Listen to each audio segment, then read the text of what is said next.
Welcome to Indiana Sports Beat Radio, brought to you by the Hard Truth Distilling Company in Brown County, Indiana. So for the thousands in attendance and the millions watching around the world, it's time! Three on the way. Oh! It went in! It went in! And Indiana wins the ball game! Know your role and shut your mouth, you jabroni! Float game for the win! Ayler's gone. Come on, touchdown, Indy! Woo! IU! America! They got a football team now! It's pretty simple. I win.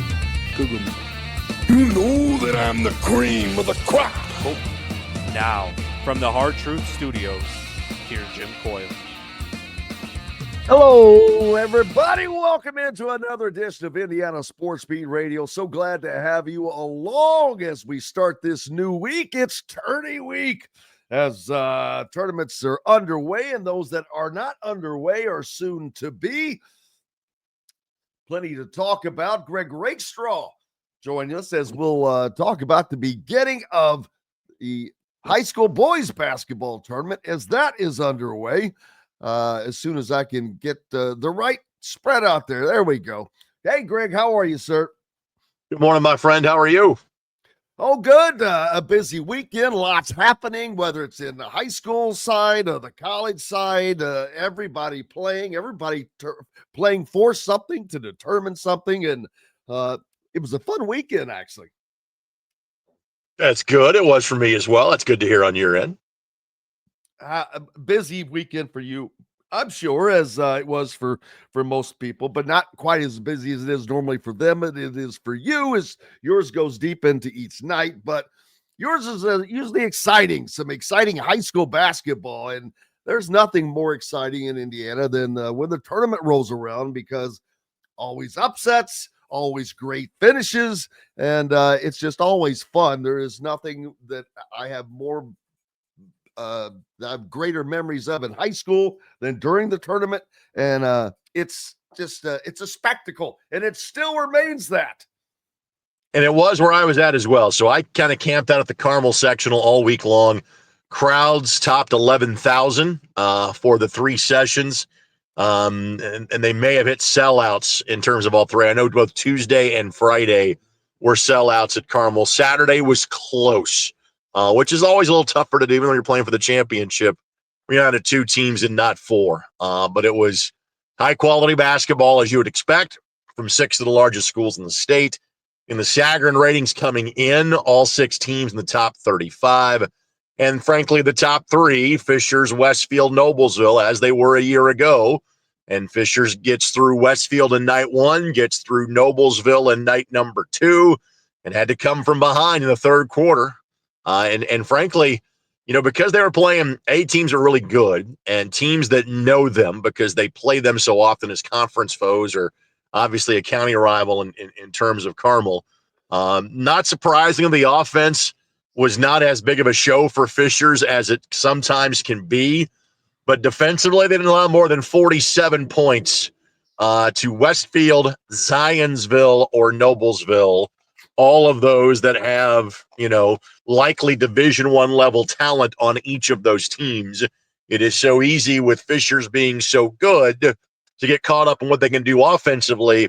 Well, defensively for the season, they allowed an average of 50 points a game coming in, and nobody got to that in their three victories. To Jim get to 40 consecutive wins, and that's pretty rarefied air in terms of Indiana high school basketball.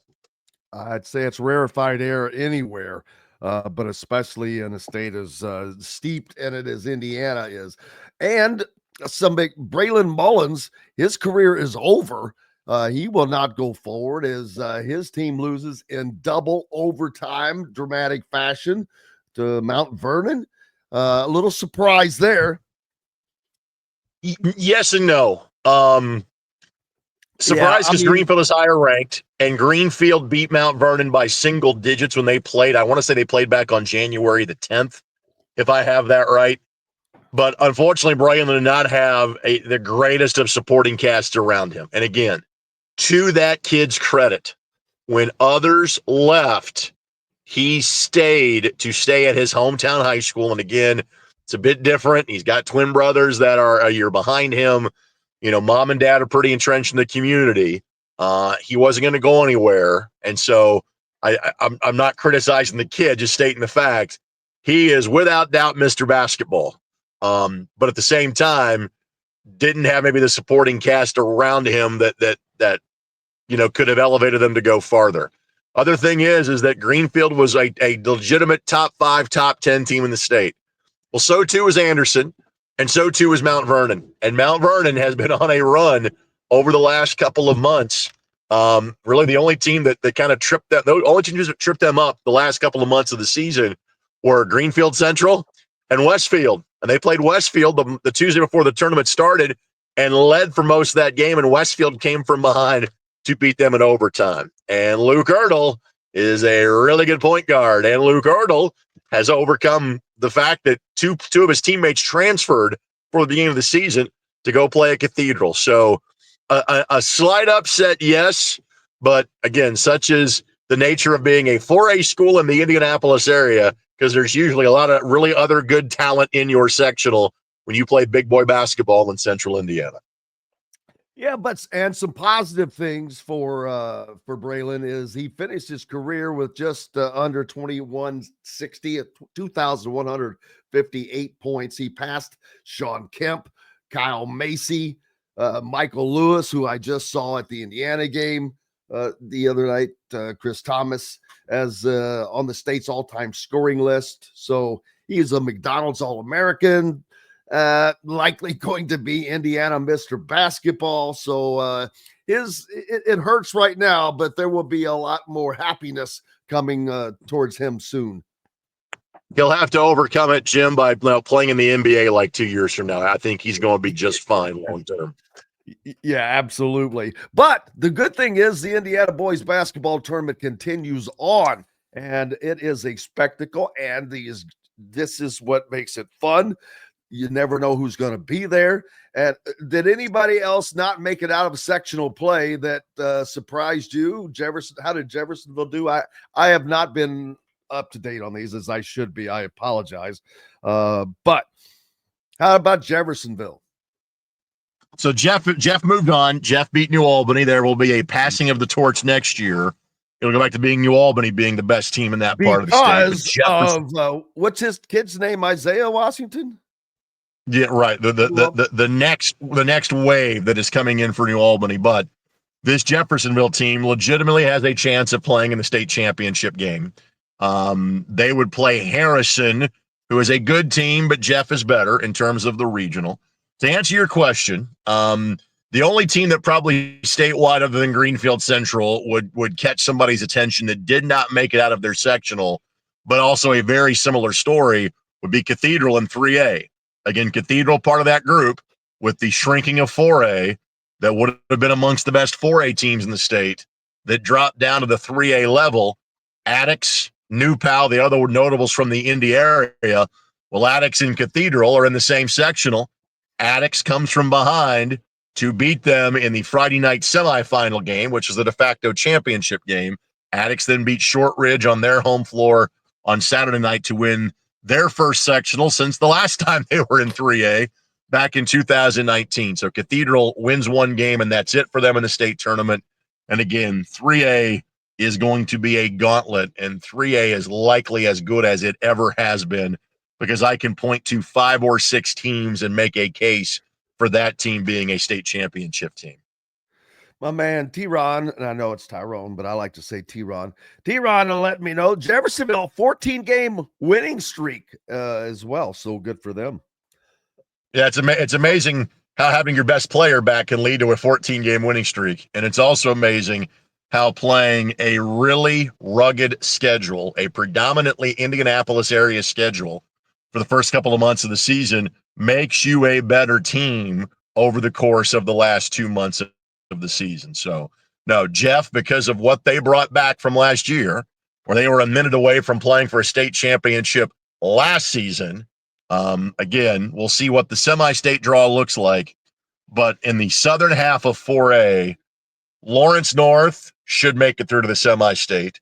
Jeffersonville should make it through to the semi-state.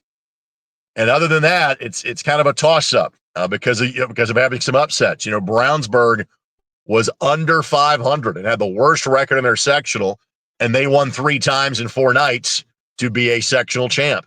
Mount Vernon, really good team, but can they be beaten? Certainly. Terre Haute North, pretty good basketball team. They play Whiteland in terms of their regional. But it's LN who beat Jeff when they played on January the 4th. It's those 2 teams that likely the 4A South finalist would be one of those 2 teams. So now we have the regional weekend, baby. We've got Seymour, and I used to know all the locations because they didn't change. Not right. It was the same for so long. Now I'm like, I'm lost. Other than Seymour, because I know Seymour is going to be a sectional, regional, and semi-state site, which that didn't used to be the case. But it's pretty cool. It's a great location. But other than that location, yeah, I'm lost. All right, so there are 16 regional sites across the state. 4 teams go to a regional, but a couple of years ago it changed. It's no longer same 4 teams in each class and you're playing twice. It is now 1 game, 2 teams move on from each site. Then we have a draw show next Sunday to determine 4A North, 4A South, who's playing whom, where they are playing, etc. So Jeffersonville and Harrison will play at Southridge. That's pretty, nice and splits the 2 in terms of a neutral site. 2 of the 4A games. So Seymour is not an automatic. Yes, they are. But that is not where 4A feeds into. They try to pick a regional site that is most convenient to the schools, and hence that way it can also, draw more tickets, draw more fans, make it nice and convenient for them. So Jeffersonville and Evansville Harrison will play at Southridge. The 2 4A Indianapolis area games will play at Southport, and I think most years that will hold true. Because, again, the longest drive any of those schools would have to get to Southport is about 20 or 25 minutes. You get some ones that are a little bit out of the way for both, and it's just kind of the nature of the format of how they do it. For example, Terre Haute North and Whiteland will go to the Hatchet House and play at Washington. So this format isn't perfect, but what the idea is here, if it's just going to be 1 game, try to get the schools as close to this site as they possibly can, but yet have the sites predetermined so they can prepare, budget, and staff and be ready to go once they're assigned teams on Saturday night. It's fun regardless. Either way, it's always, where will you be this weekend? So I will be at Southport, which is kind of the standard. Let me guess. You're going to be in 3 different places at the same time. I'm actually not. I'm going to be at Southport. I get a 1:00 game and a 4:00 game. So I get Brownsburg and Mount Vernon, and I gave you the Brownsburg and Mount Vernon stories. The other half of the backstory is that Steve Lynch, who is the head coach at Brownsburg, before he was at Brownsburg, was the head coach at Mount Vernon. And so there's that element to it. Lawrence North will take on Mooresville, and Mooresville was the winner of a revamped and very open sectional. Mooresville had not won a sectional title since the first year of class basketball, since 1998. And they are coached by Gavin Groniger, played at Michigan, was a state champ at Plainfield 25 years ago, was on the staff at Plainfield for many years until this year. LN will be the heavy favorite in that game.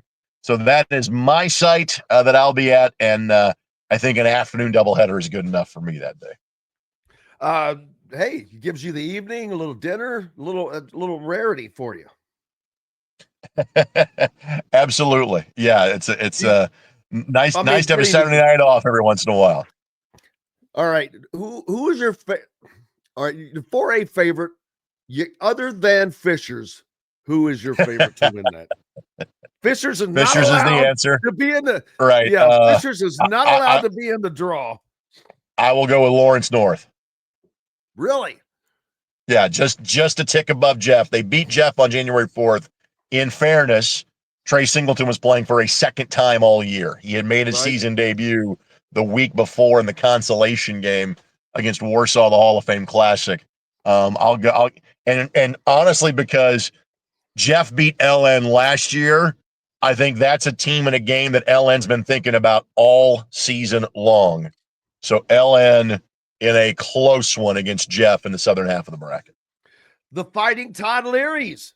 I asked Todd about that the other day. I said, hey, how are the Fighting Todd Learys doing? So obviously doing quite well. I'll be sure to let him know that he needs to catch up with them. I'm sure he'd appreciate that. Although since his son played at Carmel, you might consider the Fighting Todd Learys the Carmel Greyhounds at this point. He went to the state championship with them, so and won a sate championship with them. So which is true, correct? In 1989, correct. Yep. And with he's passed on now, unfortunately, but the great big man that I'm drawing a blank on, can see his face right now. That would be Eric Montross that you're referencing. And part of what makes this Lawrence North team all the more impressive is the fact that Xavier Robinson is going to play at Butler next year. He is the all-time leading scorer now at Lawrence North. And as we stated, this happened February the 21st. He's been chasing it for a good chunk of the year. When you go to a high school that has 3 NBA players as alums and you're the all-time leading scorer, kind of says something about your ability in the career that you have had, because it's also the home of Greg Oden, Mike Conley Jr., and the late Eric Montross. So kind of gives you an idea as to how good of a career Xavier Robinson has had playing for first Jack Kiefer and now for Chris Giffen. Well, and the kind of bring it full circle kind of a thing. Todd, I know, has worked with Xavier on some things through myjumpshot.com and whatnot to help him move on in his next journey. But it's great to see that past touching the future of a school like that. Very cool. No doubt. And the thing that people don't recognize that are from outside of the area, Lawrence North only came into existence in 1976. So this entire history is in the last 50 years when they split off from Lawrence Central. So it's what they did to get good quickly. Having a guy like Jack Kiefer as the head coach is a pretty impressive build, because it's still a very young high school compared to most of the ones they play. Yeah, it's like back in the day when Floyd first came into existence in 67 and go to the Final Four in 71. I'm sure New Albany I'm sure New Albany did not like that, nor Providence, because they are some of those players were on that team that they would have had. But it's a great time of year. Make sure you are giving Greg a follow and staying up with everything through the ISC Sports Network, and keeping in tune with everything that's going on in the IHSAA network. All of the games that are on there. Is that the best place for people to see the games? IHSAA.org. Excuse me. So yes. So once we get to the postseason, all games are exclusive to IHSAATV.org. Regional and the section on before it are both free. Semi-state next week is pay-per-view, but it's a tremendous deal. $20 gets you access to all 24 games. You can bop around from game to game and watch them in that fashion. Again, for those that are listening in Central Indiana, we are on television this weekend. So we are on My Indy TV at 1 and 4 o'clock as well. There you go, peeps. Looking forward to it, buddy. Thank you as always. Looking forward to next week to see how the regional round goes. Greg Rakestraw joining us here on Indiana Sports Beat Radio. We appreciate it as always. Up next, the voice of the Hoosiers, Don Fischer, joins us. Stay tuned. We're back with that right after this quick break. At Ben Davis Chevrolet and Ben Davis Ford in Auburn, we're your one-stop shop for all of your automotive needs. We have the area's best selection of over 300 vehicles, including new cars, trucks, vans, and SUVs. Plus a huge selection of pre-owned vehicles in stock. And if we don't have what you're looking for, we'll find it for you. We also have top-of-the-line service and parts, plus a collision repair center, and we're competitively priced on everything. For sales, service, collision, parts, and more, we do it all. Come see us today or visit us online at bendavischevrolet.com and bendavisford.com. Whether it's a night out with the family, after work with colleagues, or catching the game with friends, Bubba's 33 is the place for you. Bubba's 33 offers a mouthwatering menu of selections that are all made from scratch every day.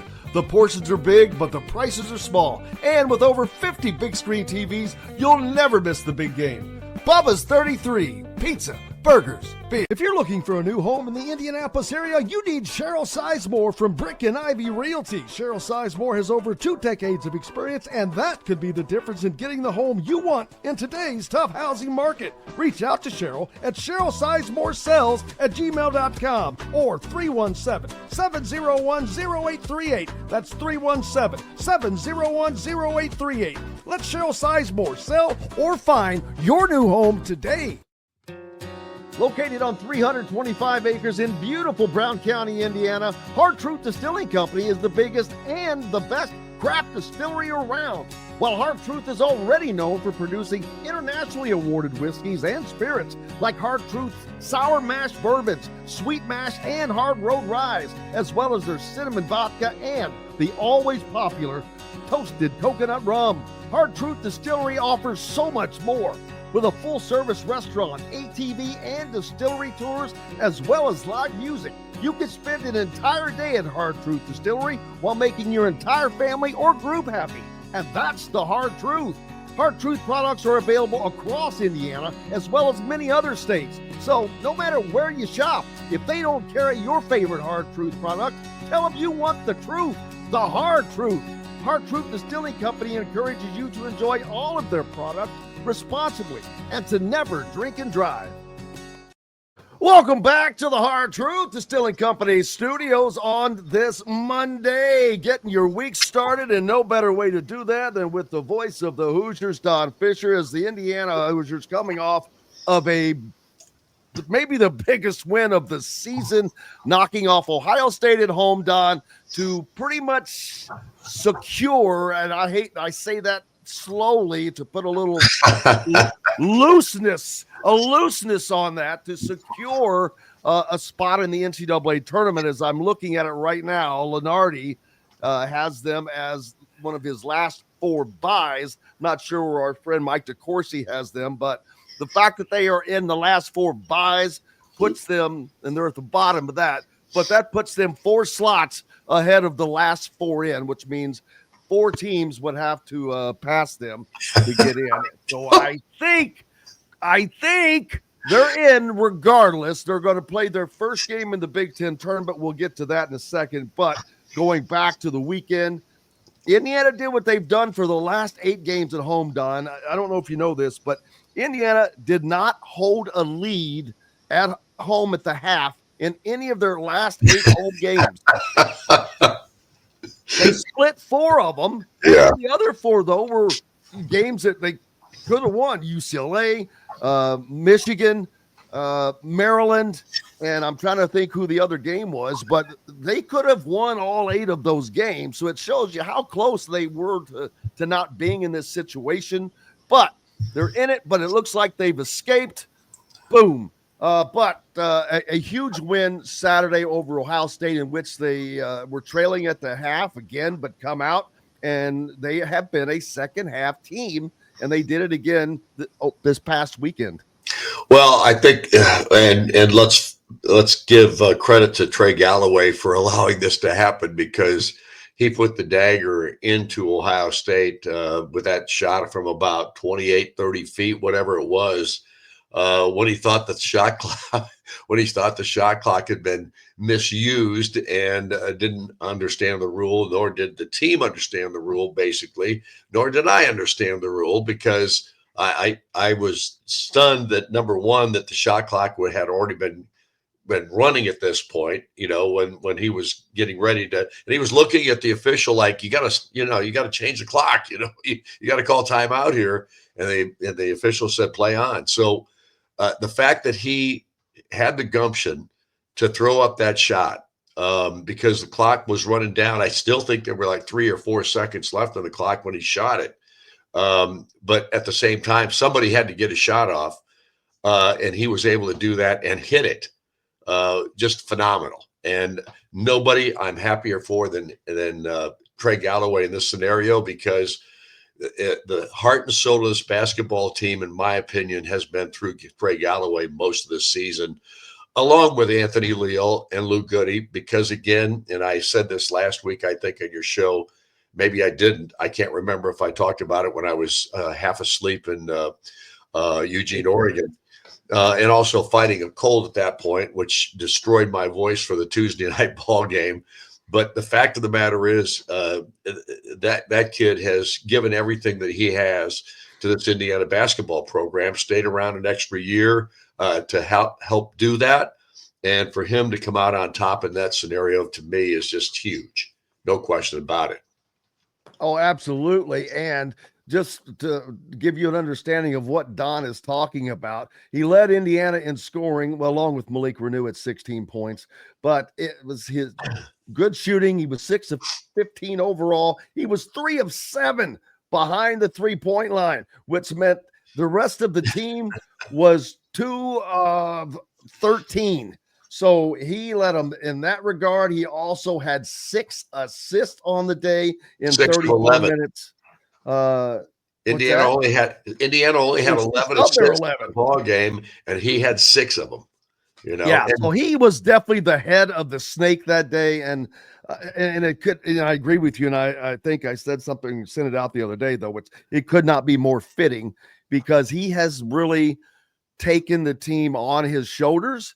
And he was not the starting point guard. He was not a starting guard during the start of this season, but it became clearer and clearer that the team was just better with him doing that. And it was. He just has a better knock. He's not looking to be the guy, is the thing. Right. His points, everything that comes to him come as a result of him not being selfish. Right, exactly. Get other guys involved, there's no way that you have games in which you have between 6 and 9 assists like he has had. But it also, there's a lot of benefits, but it doesn't work out. He's been making hay out of when his sun is shining, without question. And boy, he's not a guy that you're going to see, Don, at probably starting on a lot of the elite teams. But man, Indiana would be lost without him. No question. And you can say the same thing for Anthony Leal, and you can say the same thing for Luke Goody, because those 3 guys have Indiana across their chest, and it means something to them. And to the rest of the team, I'm not so sure that's the case. And I'm not putting Malik down Renew, I would give a little something to, because I'm not putting down anybody else of this team. But here's what I am saying. I'm simply saying this: you have 3 Indiana kids here that have basically turned this season around for Indiana. You look at what they've done since Anthony Leal's been installed into the starting lineup, and Luke Goody as well. Look what they have done through the last 15 games of this season. And Anthony Leal had 8 rebounds in that game. Yeah, and statistically, you wouldn't sit there and say Anthony Leal does anything to fill up a stat sheet, and he doesn't for the most part. But he plays hard. And he plays smart. Granted, he is probably maybe not the most talented athlete on the team or anything like that, but he plays as hard as anybody in this team, like Galloway does. And Luke Goody's the same kind of guy. I mean, he's smart. He knows he's an execution guy. He does the right things. He doesn't make too many mistakes out there. Maybe not the greatest defender in the world, but he works at it. He busts his tail out there. And we have been talking about that aspect of things a great portion of this season, where it wasn't working, when it wasn't working like it should have been.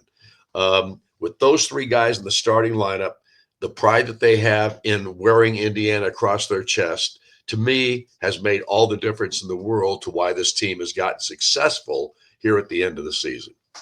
Without there's no doubt about that. And you mentioned Anthony Leal, and as pointed out, got 8 rebounds. 8 rebounds. His scoring, I always notice, and I'm always wanting to point out, I'm like, how the hell? He's always scoring under the basket. His points come at the basket because he's at the right place at the right time, grabs the rebound, puts it back in, gets away. Luke Goody, only 1 of 7, but he scored 11 points. He was 8 of 10 at the free throw line. He took advantage of where he could, and that was huge because Indiana had 23 free throws go down of the 31, and that was 10 where Ohio State had 10 of 15. That's a huge place. Then you've got to do that. And they got it done in the different places. Now they'll move on to the Big Ten tournament and play a foe that they know well. Oregon, they just played them, but they'll get them on a neutral court this time. And this could be different for Indiana. The draw they have, there is nothing to say that Indiana they may be out in the first game, but they may win 2 games because of the way they match up. And it's not that they're, playing so great. It's just they match up well with these teams. And the Big Ten is a league of matchups. Well, the one thing about Oregon is they found ways to win 7 in a row.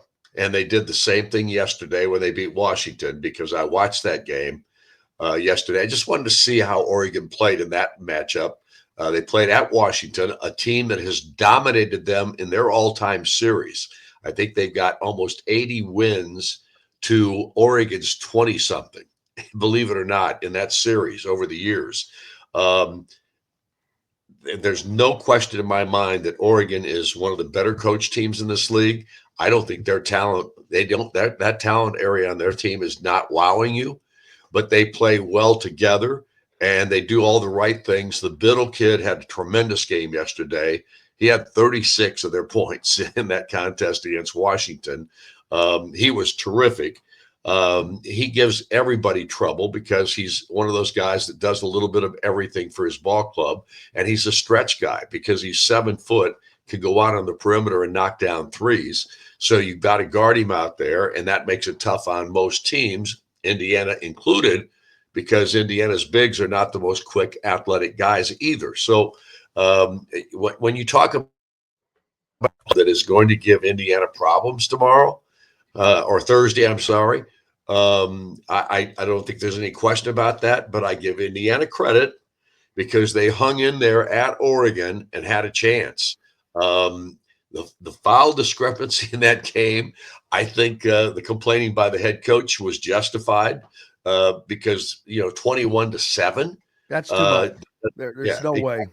Way too much. And you could see on several of the calls that were made, you're sitting there shaking your head. What was that? I mean, you saw. Well, there's no way all of a sudden you have a game. You're like, okay, there's not anything close to this all season, and all of a sudden there's this disparity. You're like, no, I'm not buying it. So yeah, I agree with you. And the neutral, and it's not really a neutral court since it's going to be in Indianapolis. So Indiana may have a little bit of an advantage there. We'll see. I'm not doubting Indiana's ability to knock off Oregon. I think they could very well do that. I think Oregon's a good ball club, but they are certainly beatable. The difference will be how they finish the game, and that's been one of Oregon's strengths this year. In tight ball games, they've been able to win most of them. Indiana, on the other hand, has been kind of splitting those kinds of scenarios when they've had opportunities here late in the season. I think Indiana has a chance here. There's no question in my mind. I'm not as confident as you in regard to them making the NCAA tournament, especially if they lose this game to Oregon. I still think there's a chance that they could get knocked out because of, bubble scenarios, because of other teams that, might have popped in there because of Indiana's loss. Bid Steelers, Exactly. High Point. I saw yesterday. I'm like, oh man, High Point never even made the tournament, and I forget who they knocked off, but they beat the conference champion. So, and I was thinking that very thing, Don. But I think that they're in just because of where they are. But hey, we've got to let this week go by without question. But I think that they will stay in, even if they lose to Oregon, because Oregon is a solid team. They're 12-8 in the Big Ten Conference. They're 23-8 overall. And like you said, they've won 7 straight games. So it won't be a bad loss. It's not like losing to one of the teams that were below Rutgers or Iowa or Minnesota. So I think that they're in, but what the hell do I know? But we'll find out. Well, none of us know. I mean, you just don't. I mean, everything is speculation at this point in regard to the NCAA tournament. We know the teams that are going to get in out of the Big Ten for the most part, but those teams at the bottom of that list are questionable, and we'll just have to wait and see. How about this? Nebraska is one of 5 teams tied for 12th place in the league, and Nebraska loses all the tiebreakers, and they are out of the Big Ten tournament. Holy cow, man. And this is a team that had looked like a team that would be in the middle of the conference this year. I didn't even see that one. You're right, exactly. Man, Iowa you makes didn't it in. recognize that? Minnesota made it in. Right. Northwestern. Yeah.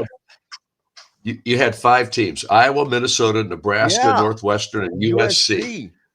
Those 5 teams all had the same record, and the team that doesn't make it out of those 5 is Nebraska. Think about it. Man, that is tough. Well, they lost their last 5 games of the year, and True. that just did it to them. As a matter of fact, that did them in. But yeah, that shows you how tough it's going to be, and that also gives teams something to fight for, even at the bottom, because they won. But Right. Indiana now has a chance to not only secure their spot in the NCAA tournament, but if they were able to beat, or I think that if they can beat Oregon, they can win a couple of games because of the bracket. Well, they play side they're Michigan in. State second, and the next game after Oh. that is Michigan State, just so you know. And it's a Michigan State team that has taken off since the Indiana beat them. I take that back then. I thought that they would end up playing Purdue. I have not looked at the bracket or had the bracket pulled up. I was thinking Purdue was going to be in their next bracket, of whom they match up very well with. Right. Michigan State, there's just not a team that's hotter. They have also won 7 straight, and they are the Big Ten champs. They look like they were a weak team because they had a great run to start the season, but they weren't really beating the bigger teams. And then, boy, you want to talk about a team catching fire. They have put their stamp as the Big Ten champion.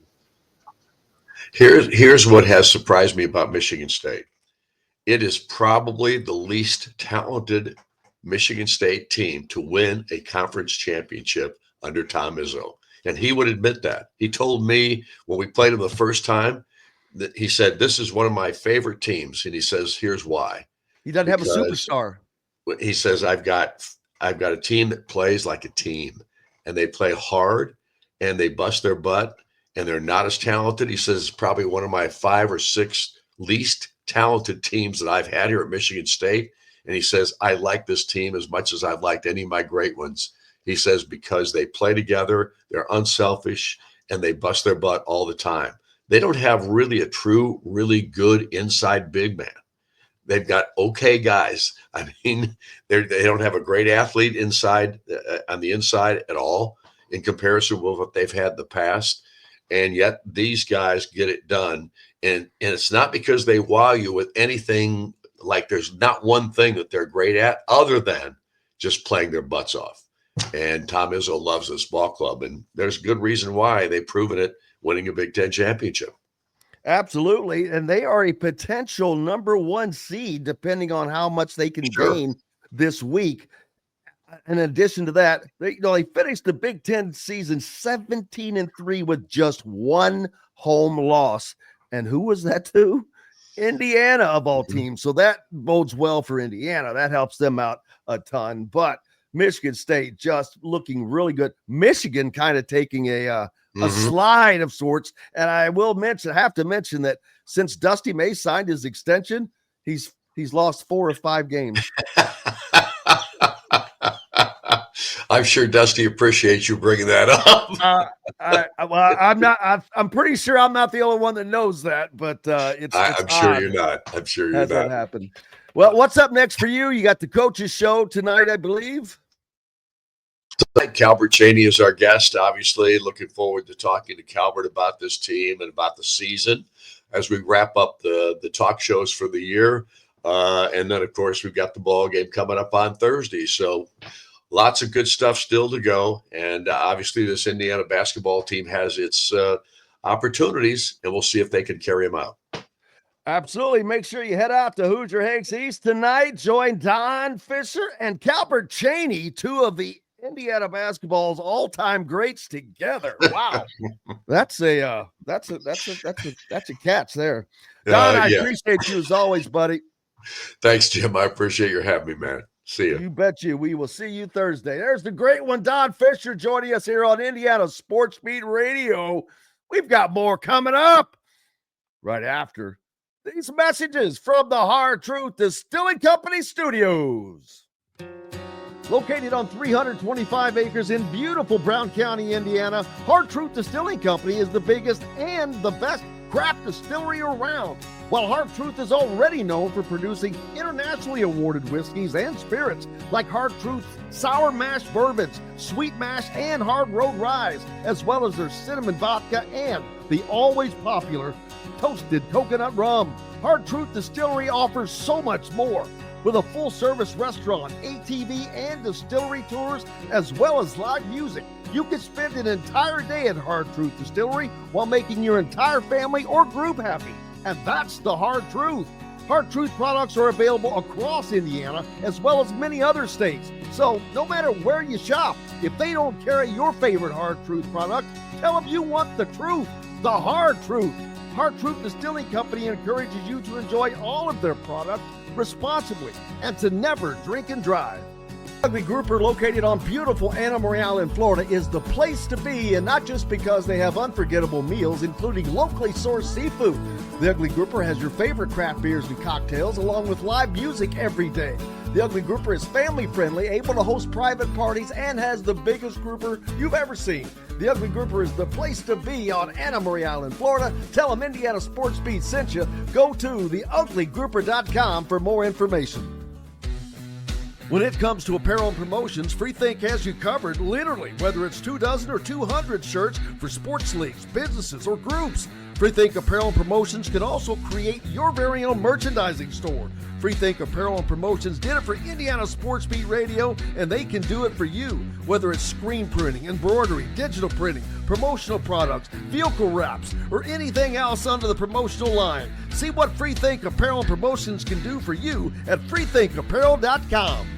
At Ben Davis Chevrolet and Ben Davis Ford in Auburn, we're your one-stop shop for all of your automotive needs. We have the area's best selection of over 300 vehicles, including new cars, trucks, vans, and SUVs. Plus a huge selection of pre-owned vehicles in stock. And if we don't have what you're looking for, we'll find it for you. We also have top-of-the-line service and parts, plus a collision repair center, and we're competitively priced on everything. For sales, service, collision, parts, and more, we do it all. Come see us today or visit us online at bendavischevrolet.com and bendavisford.com. Welcome back to the Hard Truth Distilling Company Studios on this Monday. Happy to have you along, no matter where or how you're listening, whether it's on one of our great radio station affiliates like 97.7 ESPN, The Ref down in Evansville, always the right call. 12:30 a.m., 104.7 FM, WJOB, the voice of the region up in Hammond, Chicago, and 1380 AM The Fan in Fort Wayne. Fort Wayne's only sports station. Just keep it locked right here all day. There's no reason to go anywhere else.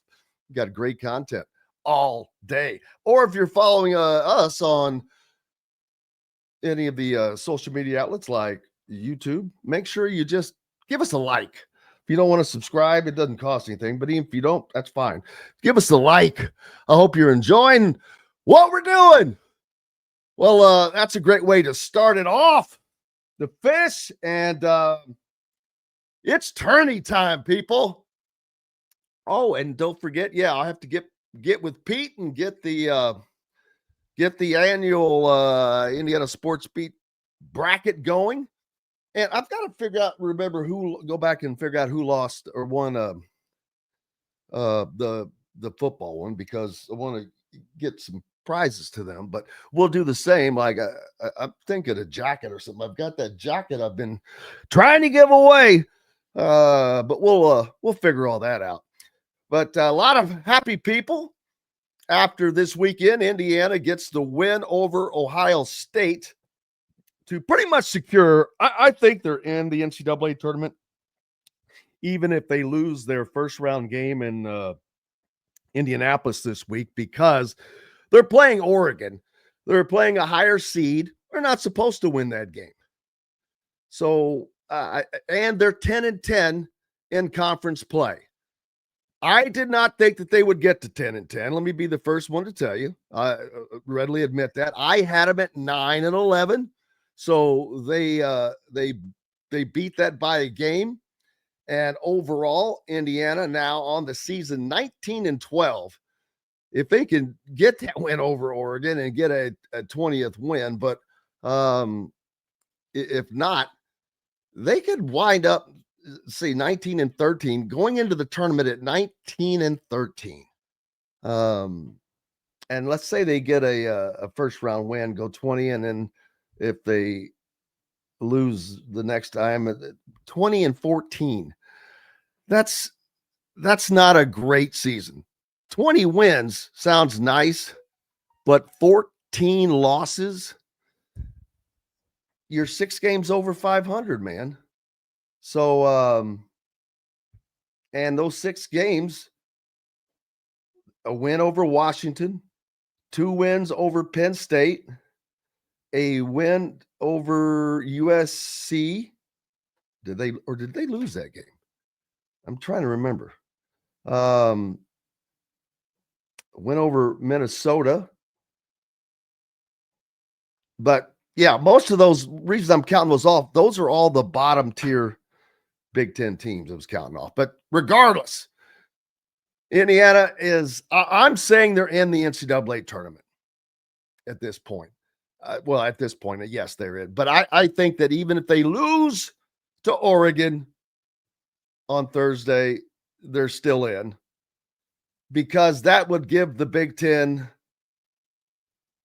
only 9 teams out of 18, right at the Mendoza line, the halfway mark. And as I said, Ohio State will not make it in. They're 17-14 right now. Actually, and I could be wrong on that, Ohio State has the opportunity to make it into the tournament still yet.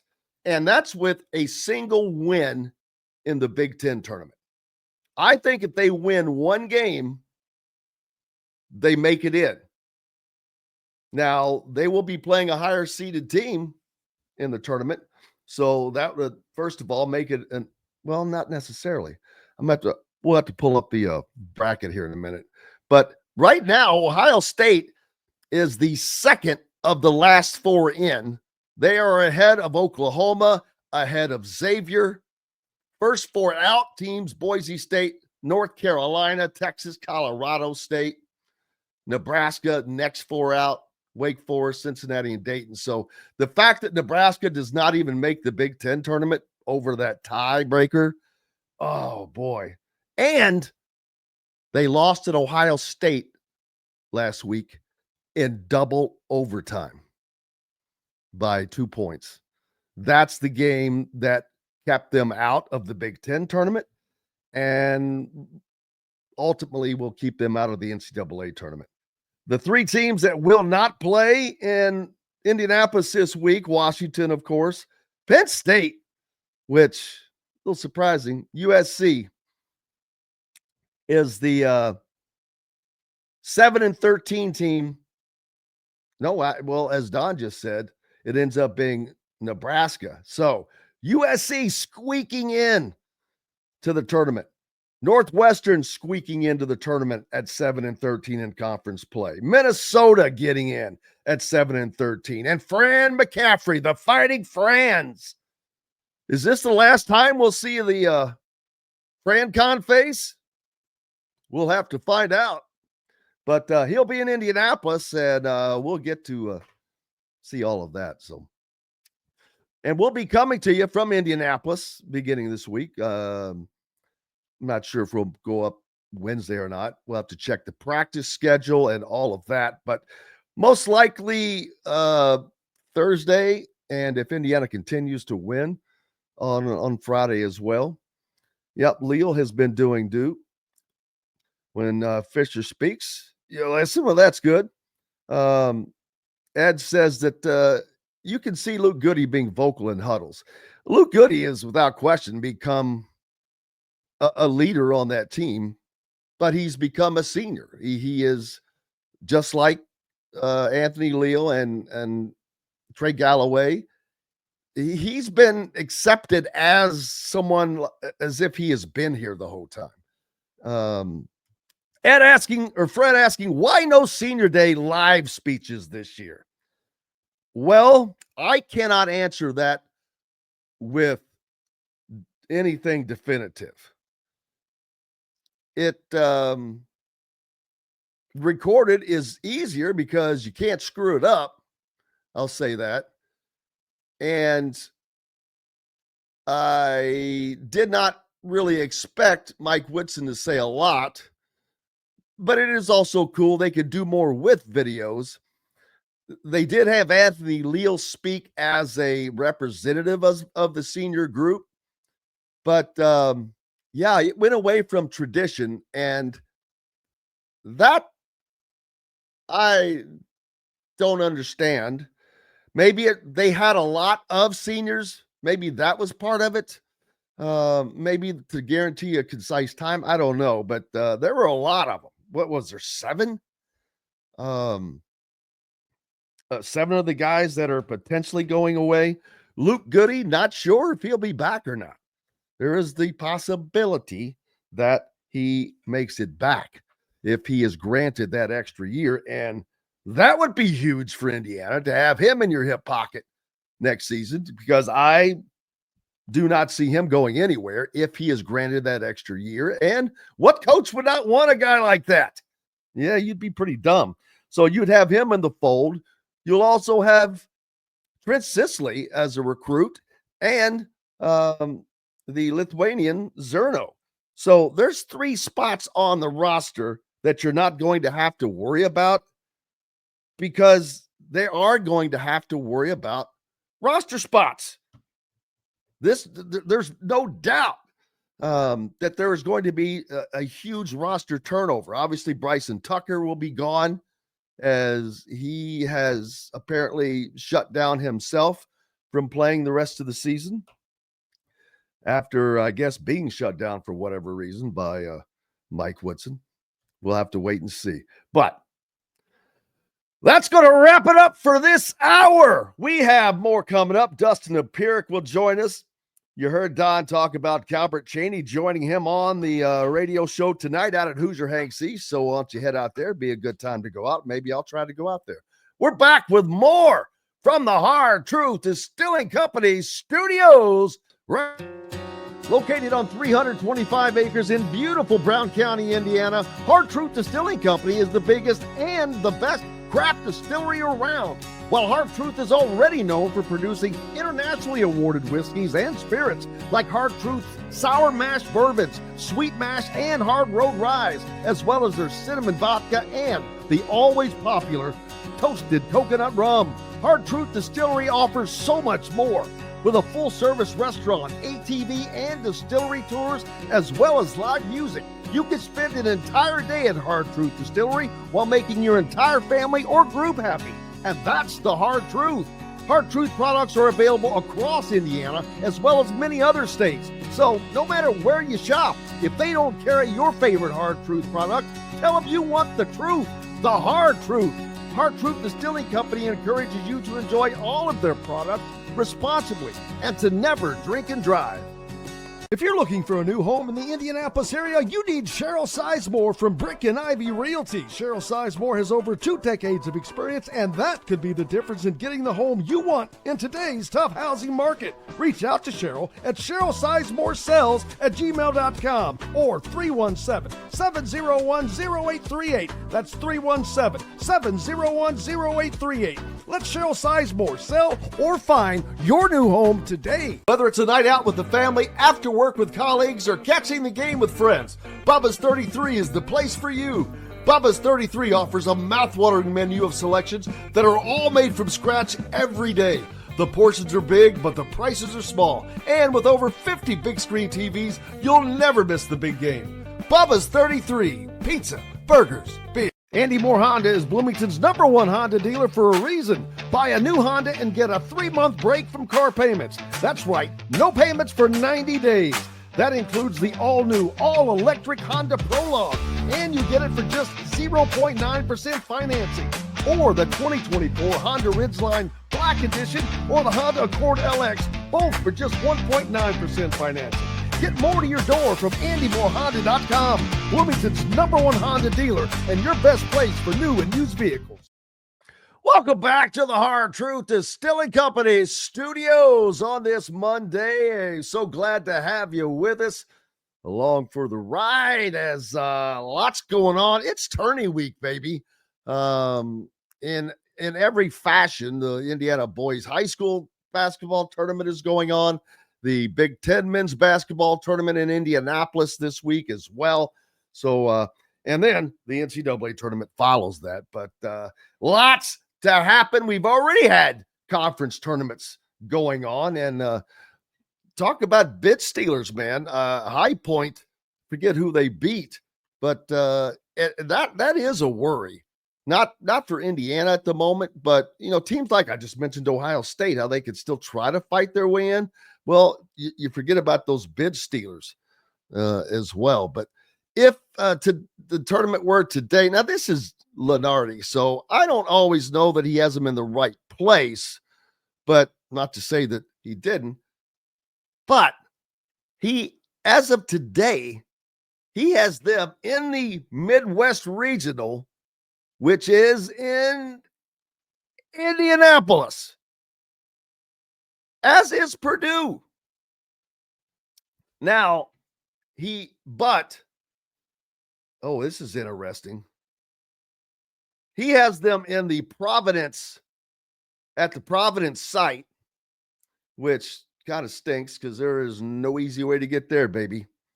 But playing against St. Mary's, a team that Hoosier fans should be familiar with in NCAA tournament play, as that is who they matched up with. Was that Mike Woodson's first season when they made the play-in game, beating Wyoming and Dayton, and then had to head to Portland to take on the St. Mary's team and got wiped? But if they were able to get past number 6 St. Mary's, their reward for that,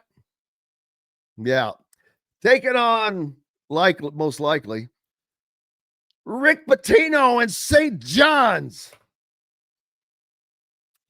Man. Yeah, that would not, I don't think that would be good for Indiana, because they would just run Indiana to death. But we'll see. Right now, the conference breakdown is the SEC with 13 and the Big Ten with 10. But that includes Ohio State.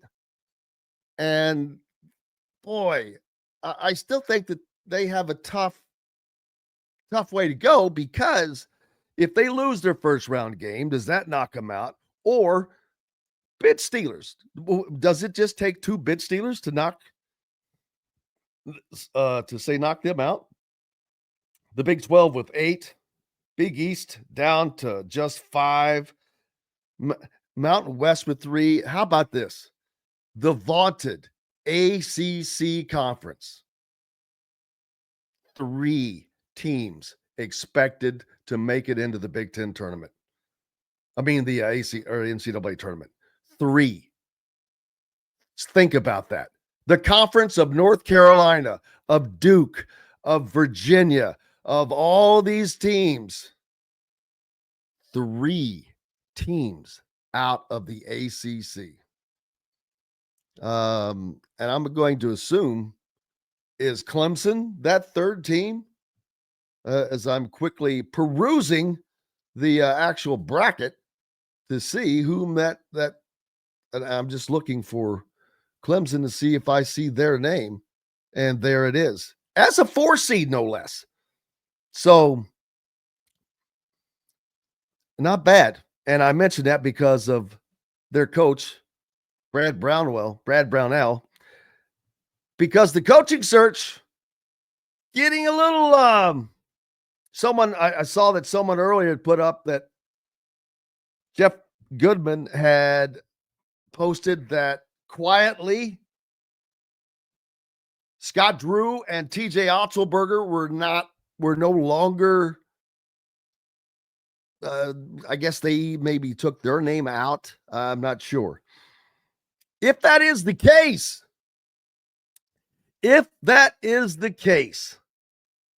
and it starts to narrow itself down, which naturally it will.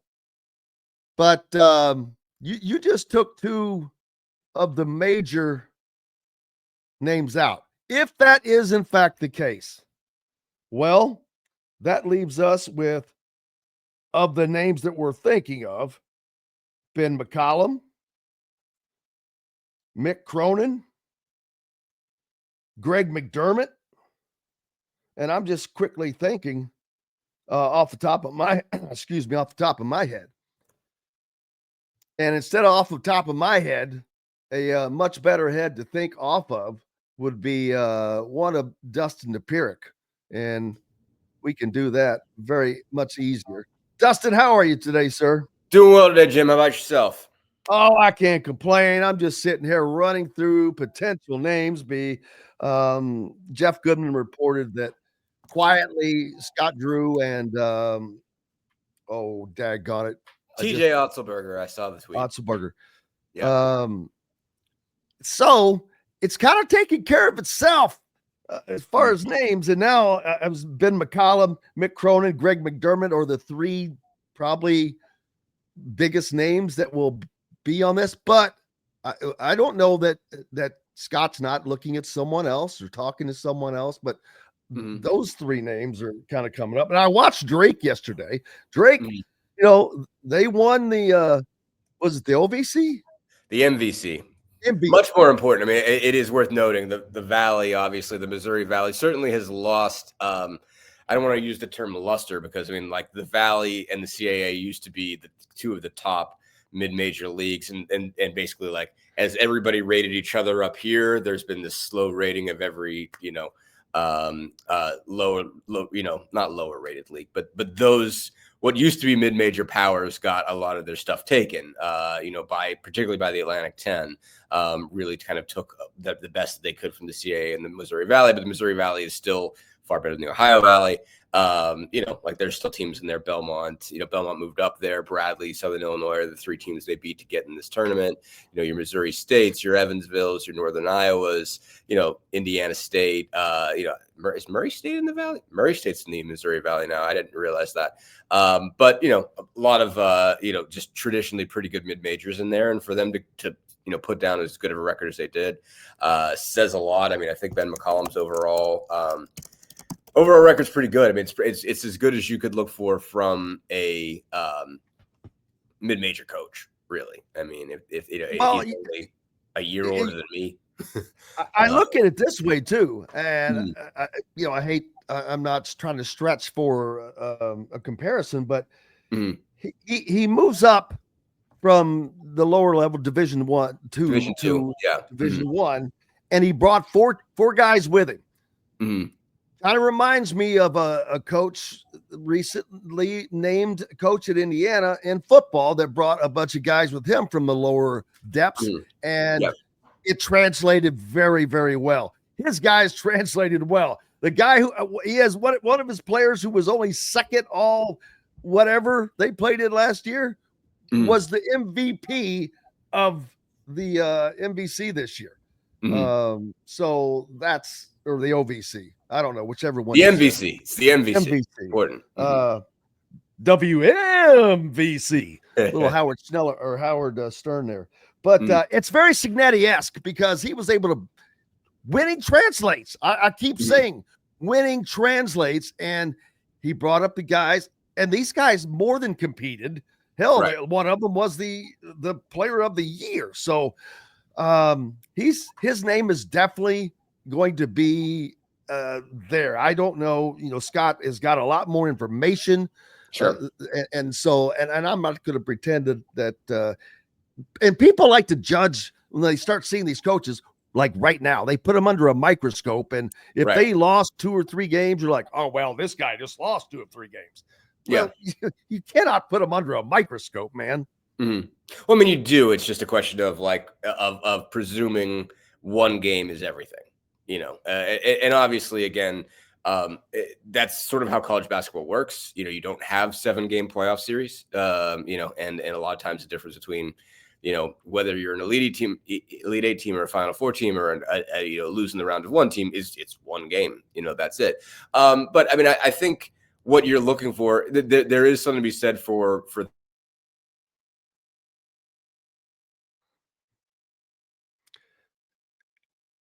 And Dustin had a little disconnection there. We'll get him back online here in a second, and he'll rejoin us.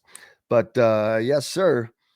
I'm not sure, Ryan, who you're talking about. You says yes, sir, Dustin, or Dusty rather. But Dustin Dopirak back with us, I think. Dustin, can you hear me? We'll keep working on getting him in. Just talk when you're there, and I'll hear you. But Robert says, by IU's tournament history, it isn't much to hang your hat on. As far as the Big Ten, that's exactly true, and that's awfully weird. Indiana has made the Big Ten tournament championship game one time, and I believe that was the first season. Is my memory right? And that was against Iowa and Steve Alford, who won that, but never won the Big Ten tournament. I don't understand that. Well, yeah, I do. First of all, Bob Knight did not want any part of the Big Ten tournament. He didn't like it, and that was at the very beginning. And I know it didn't cover a lot, but Dustin back with us now. How are you, buddy? I'm good. Am I back? Am yes. I on? Okay. You are, right. Live and in color. Good. Okay. Because I didn't even notice. I was just talking and you apparently didn't hear me. No, I mean, I think to go back to McCollum, I mean, I think, the interesting question is going to be, all right, well, he got Division II players to translate to the Missouri Valley. Can you get Missouri Valley players to translate to the Big Ten? But more to the point, are you going to be, basically asking Division II players to translate in the course of 2 years to the Big Ten? Because that's a different story when you're asking the same guys to make two leaps. Well, and I was wondering that not from the player standpoint, the coaching standpoint. Want the one difference that when I was thinking about comparing him in my mind to Curt Cignetti is Curt Cignetti had more experience at every level. At his and so I think that's huge because coaching experience is coaching experience, and I'm not saying he couldn't do it, right. But can he do it? But it sure seems to be. Basketball fundamentals is basketball fundamentals. You as you go up, you have to have better players. But if they're playing well, we look at Michigan State right now, and the conversation with Don Fischer a moment ago. Michigan State does not have a quote unquote star. No. They don't have this big name like they always have had, and they are leading. They are winning. They won the Big Ten regular season, which is a feat in and of itself. So it's going to be interesting to see with the names that are kind of quietly peeling away to see what's left. Mick Cronin, Greg McDermott, Brad Brownell. I don't know where they'll end up. I have no dog in the race. I mean, I don't want to say I don't care because that sounds kind of dismissive, but it's not that I don't have a dog in the fight is my point. I mean, McDermott's a name that I think stands out. I mean, I don't know McCollum well enough, but I think as I've said before, I mean, I think Woodson's biggest downfall was not having a system, is not having to say this is a style of play, this is an identity. You recruit players to the identity and say, okay, these are roles, these are the jobs within this identity, within this style of play. And you recruit towards those, and you look at filling that, and not only that, you would adhere that to your natural resources a little bit. That doesn't mean you make every line in every basically base your style of play on the guys that you get, but you base on the style of play on the guys that you can get. And sort of what's out there for you, and also what's in Indiana, basically what kind of players you can find in the state. And I think McDermott fits that. McDermott's been able to produce a style of play at Creighton. He's obviously been able to recruit a lot of shooters over there, basically, and basically play a pretty wide open system. But get a bunch of guys that could shoot threes. Obviously, it helped that his son could shoot threes really, really, really well. So, you know, like, I mean, he's a guy that has been consistent over there in Creighton. I think his style of play would really fit. I think out of everybody available, I think he's the surest bet. Honestly, the last time this job was available, you know, that was a name that I talked to somebody basically connected to someone else that would have been, I think, at best a fringe candidate. And we just kind of like, you know, brainstormed a little bit in terms of who might fit. And Greg was coming off of something. He used the word, I think he used the word, I don't know if he used the word reservation or plantation, but either way it was bad. You know, right around that time. And it was like, okay, well, he's going to need a, you know, just like he's going to need a reset, but like he's a guy that fits. And like, it's, I mean, like you know, that was just a misstated point. That wasn't. Yeah, it's so hard because I find myself saying that very word sometimes. It's one of the few words I mean, I catch myself. And I'm like, come on, man. There's a big difference. I mean, I can get pretty woke, let's be real about it. But the you know, like there's a difference between accidentally saying something and meaning something. And there are people out there that mean something. And that's obviously what you've got to figure out is what's the difference between somebody who misspoke and somebody who, you know, views the world that way. And you don't want somebody who views the world that way. But if someone just accidentally uses a term of speech, that's a different ballgame. And I think Greg McDermott fit into the first category. And so, basically I think he's in, obviously that we're in a place where I don't think anyone even remembers that, first off, but I mean, I think he would have been a not bad fit 4 years ago. And I think he would be a good fit now. Yeah, we'll certainly find out. I mean, it's going to be somebody. And here's another thing I've been saying for over a week, whoever it is, boy, there is going to be, and I'm not saying a large contingent, but there is going to be a contingent of whining and moaning about it that doesn't like this particular, because anytime you put up a coach's name, and I'll start with Mick Cronin, boy, do you get the nose. No, Cronin, no Cronin. And then you'll see a bunch of no Pitino. I'm like going, Rick Pitino is not a candidate, but you would be lucky to have Rick Pitino, let me tell you. But anyway, it's like, I stop with the nose, people. Just accept what you get because that is who it's going to be. They're not going to be okay with that. That's how this goes, though. I mean, like, I know that's just how it goes. I mean, everybody's got their ideas, and like, look, like, and the thing about it is what also happens is if you say no, if you're one of the people that's one of the no's, and the guy fails, you know, then 4 or 5 years from now, they'll be like, see, I told all of you.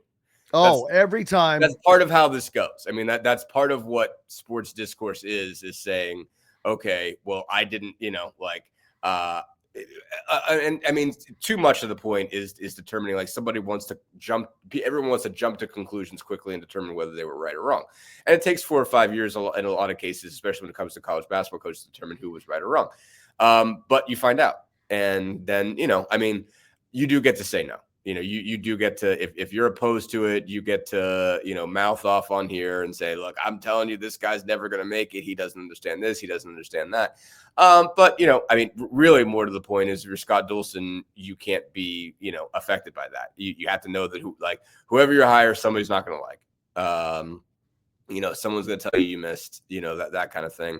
Even if you, you know, like, even if you pull an absolute rabbit out of the hat, someone's going to say it's not good enough.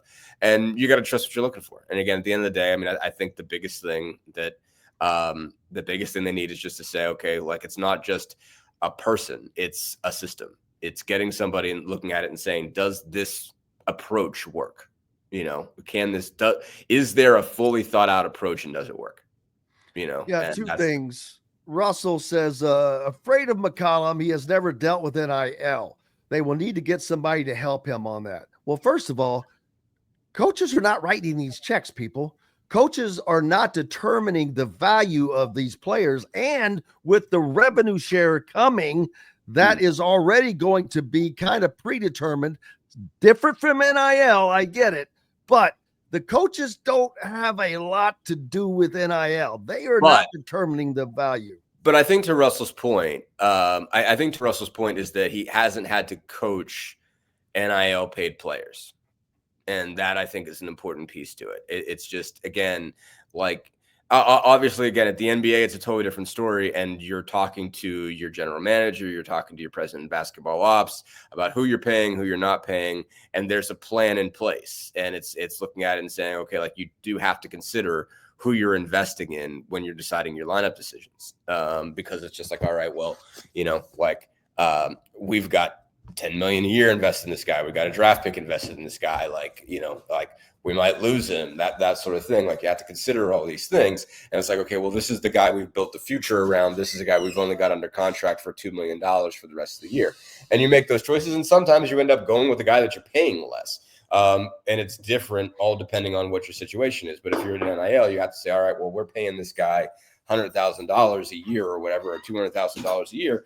We didn't pay him this much money to sit on the bench or come off the bench, and or only play 10 minutes a game. Like, we're this guy's making this much money. A, we shouldn't waste that investment. B, he's going to be upset, and we run the risk of losing him next year. So those are things like let's see, Kanan Carlisle or someone like that. Yeah, no, exactly. And you have to. I think that, and sometimes you do have to come to the point to say, all right, like, this is dead money. This is dead money. We spent this. This guy doesn't fit. He doesn't work. And you have to be able to know when that is. But it's part of all of it. And so, like, it is a tough thing to balance. And whether, I mean, again, you might end up playing your guys that you like, but you have to figure out how to do that. Or if you're in a situation where, all right, like, I have two guys that I think are equal, one of which I'm paying $70,000. I don't know. I mean, I'm undershooting the numbers. I'm sure $100,000 a year, and the other guy's making 200. And so it's like, okay, how do I balance that? Well, I think like, ultimately it's just there is something to be done with managing the egos, managing the personalities, managing the fact that, like, this is all new for these kids too. Like, they have to figure out what they're supposed to do with that, how they're supposed to view themselves, because they have to view themselves as an asset now. Like, I think if you look at someone like Tom Izzo, who is the dean of coaches, at least especially in the Big Ten, but in all of NCAA, he's doing that this year. Right. He doesn't have a superstar. He's dealing with NIL, but he has probably recruited players that he thinks are coachable, that are talented yet coachable, and are in his type of system. So that's what I see. If it was, say, Ben McCollum, I'd see him doing that, because I think that's the kind of team he's built at Drake right now. He brought those 4 players over that he knew were talented but coachable, and it worked. Same thing that Kurt Signetti did. He brought in all these guys that were coachable, that wanted to exceed at another level. So I think that if a talented, smart coach will do just that and find that way to work within the constraints of NIL and all of that stuff. Yeah. But you also have to bring in the talent. And it's you're right. It is a hell of a hard balance to find. But if you recruit the right player, the right type player, like, the Trent Sisleys of the world, and especially if there's a Trent Sisley who's even more talented than he is. Sure. Those are the guys you want. Yeah, no, it goes. I mean, another thing, it obviously goes a long way if you're Tom Izzo and you're established. I mean, everybody's going to, like, everybody, AD, president, all the way on down is going to, if you're Tom Izzo, you've won enough that they're going to trust your approach, and if, especially if it doesn't work the first time. If you go through a year and it doesn't go right, like, you're still able to say, hey, look, like, I've won this many championships, I've won this many games, you can trust me. I mean, I think what would be difficult for Ben McCollum, I mean, like, this is obviously theoretical, and I'm not even looking at the recruiting rankings well enough to know, like, okay, who his target's going to be. I mean, you think about, like, for instance, like, Archie Miller had to recruit Romeo Langford, period, end of story, and if he could get him, he had to take him. And so, he had to recruit him hard. What's that? Yeah. Spin that forward. Imagine Romeo Langford up for NIL. How much money would Romeo Langford have had to get? And it's just, and that number would have been considered infinite as far as Indiana was concerned. So I'm only guessing here, But if I were to guess on how Mike Woodson handled this situation, he went to the NIL people and said, "Hey, I got to have this guy. Yeah. I've got to have this guy, whatever his number is." And so Indiana paid a lot of NIL money out, right? Because of all these guys that they had to have, right? That were not necessarily going to work out. Because now we see some of them did. Bryson Tucker, but yeah, the ones that were already there mainly. No, Luke Goody helped, didn't he? No. Luke Goody, Luke Goody did. I don't know what Luke Goody got paid, but Luke Goody changed. I don't either, but I don't think he was I think he was more of a opportunity to come to Indiana than NIL grab. Like I'm sure he did not get money though. I'm sure he did, but he didn't get Umar Ballo money. No, I'm sure he didn't get Umar Ballo. And I guarantee you, he didn't get Carlisle money. He didn't get Miles Rice money. Probably not. So, but my point is, you put all these guys, and at the end, they don't all fit together. Right. That is the issue. Sure. And therefore, now you're seeing the two guys that were brought in to be the starting guards are both on the bench being replaced by the two guys that have been here for 5 years, Anthony Leal and Trey Galloway, who would not start on any other top 25, top 30 team, top 40 team, maybe. I don't know. But it's not that they're not valuable to this team. Right. They are invaluable to this team. Don't get me wrong. Trey Galloway, maybe. I don't see Anthony starting on, a top team, but because he brings it intangibles. Anthony does. Sure. And Trey Galloway is he has a lot of tools in his bag. Sure. That you don't think. He's very sneaky with what he can do. Yeah. Well, I mean, first off, I would have thought Galloway's had peaks and valleys, but I mean, like even from his freshman year, you saw that he was that type of glue guy that could do all sorts of things. And you saw it in like shorter stints with Leal. But I mean, it was interesting is you could put multiple of them together on the floor and it could work out. That you wouldn't have usually it's like, okay, you can do maybe two wings like that on the floor together, but you need kind of a traditional point guard to make it all work. You end up putting Galloway in that position, and it was a little bit surprising that it worked, but it did. Basically they just went all out on energy, with those guys, and it all came together. Reasonably well, obviously, to get them into this tournament. Apparently, probably get them into the tournament. But yeah, I mean, you don't know how it's going to work, and that is what makes it difficult with this stuff. Is that you feel like it has to be more pre-stage managed now than it used to be. That in the pre-NIL days, you could let this happen. Basically, you could let a roster form itself and let guys, earn spots and not have to think about what had already been invested, because everybody had been invested the same. Everybody had been invested a scholarship. In some cases, you'd invested more recruiting time or less. And obviously there was, illicit money out there, but, like you couldn't think too much about that as a coach, presumably. And so, yeah, I mean, I think it changes that dynamic. You're going to have to consider where the money is, but sometimes you're going to have to say to heck with it and play the guys you think are the best guys. I mean, good on Woodson for at least eventually figuring it out, that eventually saying, like I might have been paying, paying a lot of money, I'm sure, to both Malik Renew and to Omar Bala, but they can't both start because you can't have two bigs. Eventually he figured that out, after years of not figuring that out, he eventually did. So you got to give him credit for that. But yeah, the bottom line is all we're saying is it is strange. It is a strange world, and it requires a different set of management. And that's going to be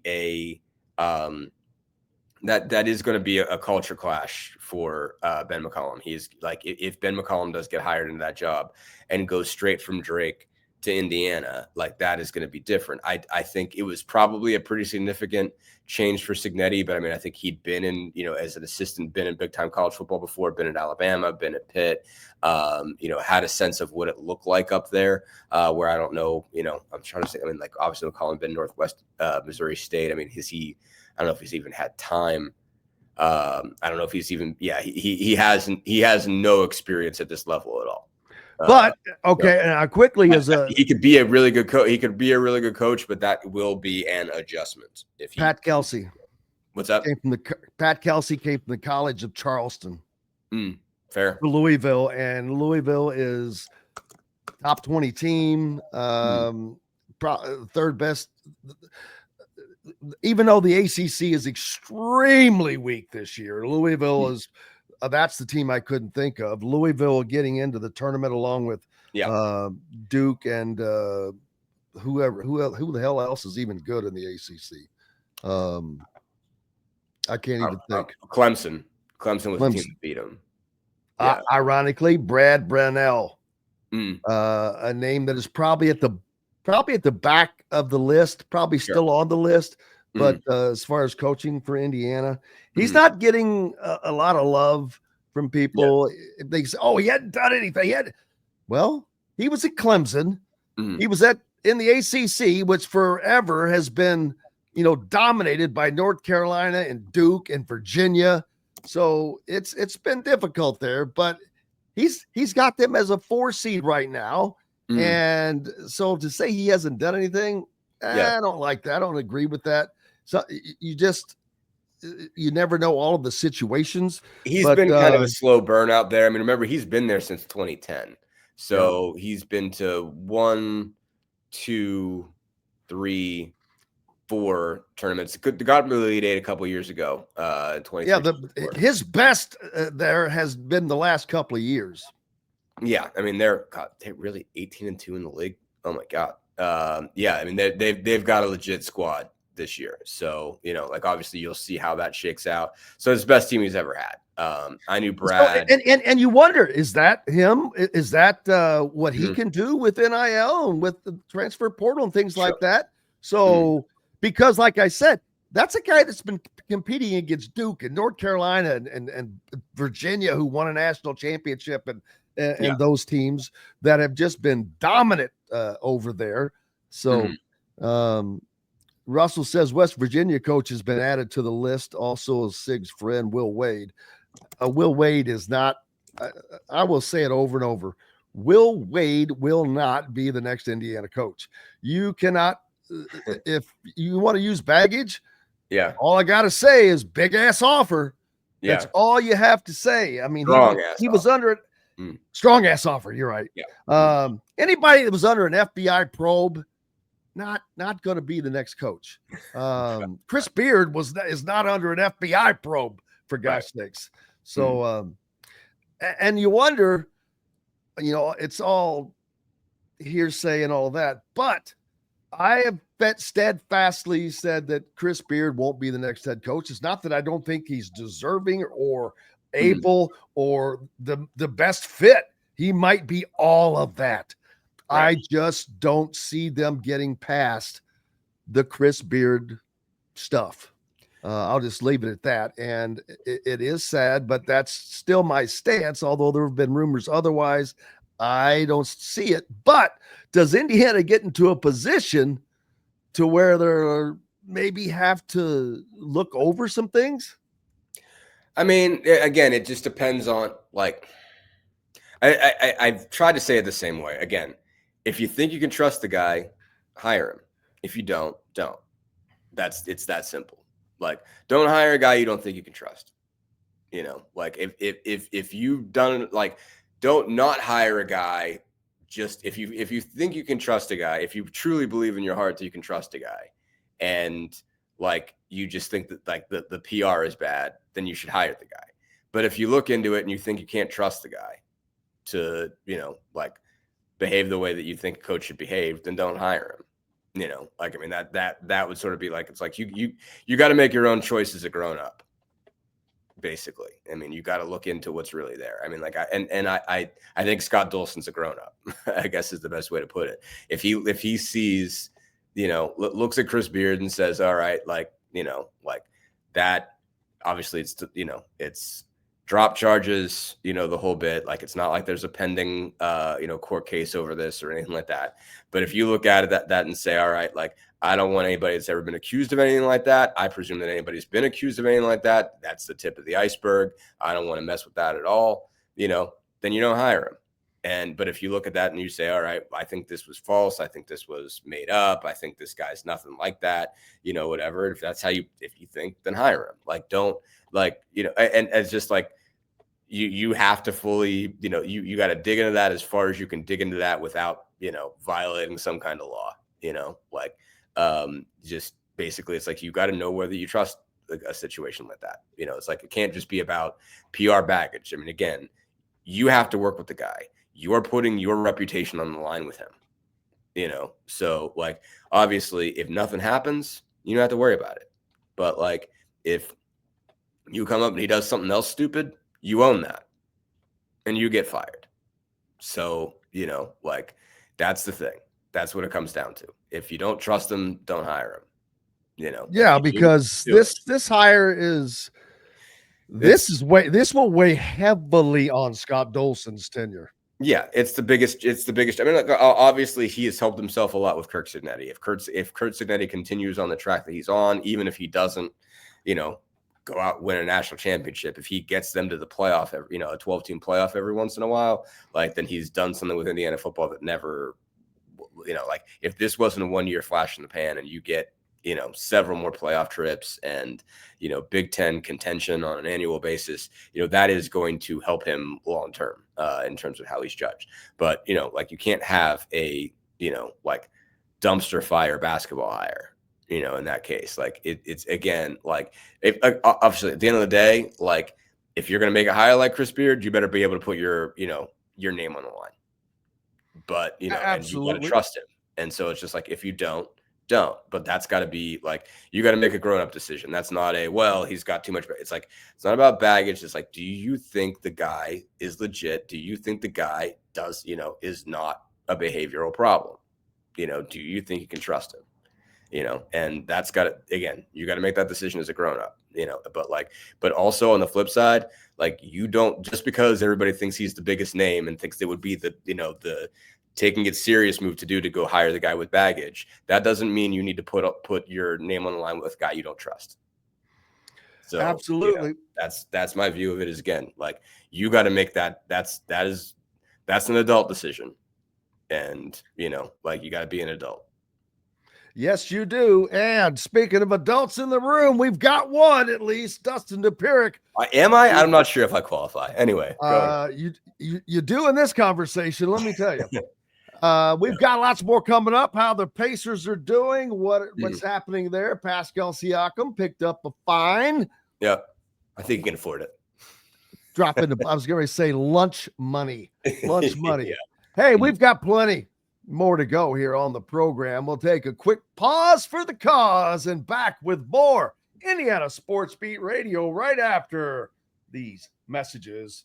Andy Moore Honda is Bloomington's #1 Honda dealer for a reason. Buy a new Honda and get a 3-month break from car payments. That's right, no payments for 90 days. That includes the all-new, all-electric Honda Prologue, and you get it for just 0.9% financing. Or the 2024 Honda Ridgeline Black Edition or the Honda Accord LX, both for just 1.9% financing. Get more to your door from AndyMooreHonda.com, Bloomington's #1 Honda dealer and your best place for new and used vehicles. Ugly Grouper, located on beautiful Anna Maria in Florida, is the place to be, and not just because they have unforgettable meals, including locally sourced seafood. The Ugly Grouper has your favorite craft beers and cocktails, along with live music every day. The Ugly Grouper is family-friendly, able to host private parties, and has the biggest grouper you've ever seen. The Ugly Grouper is the place to be on Anna Maria Island, Florida. Tell them Indiana Sports Beat sent you. Go to theuglygrouper.com for more information. When it comes to apparel and promotions, Freethink has you covered, literally, whether it's 24 or 200 shirts for sports leagues, businesses, or groups. Freethink Apparel and Promotions can also create your very own merchandising store. Freethink Apparel and Promotions did it for Indiana Sports Beat Radio, and they can do it for you.